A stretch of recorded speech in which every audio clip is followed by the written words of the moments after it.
大家好，我係 Candy，你嘅家庭理財顧問。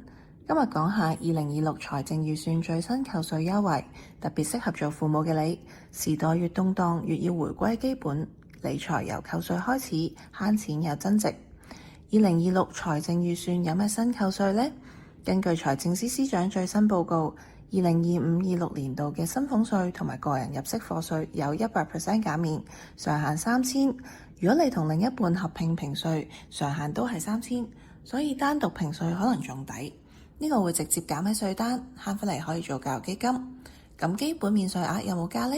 有，由2026-27年開始，基本免稅額同埋單身免稅額由132000加到145000，已婚人士免稅額就由264000加到29萬。對中產家庭嚟講，每年可以慳多幾千蚊稅。想像下，如果將慳返嚟嘅稅放喺子女教育基金，10年後福利滾大筆錢都幾好。咁教育基金點扣稅呢？香港有強積金自願供款扣稅，上限6萬蚊，夫婦合共12萬。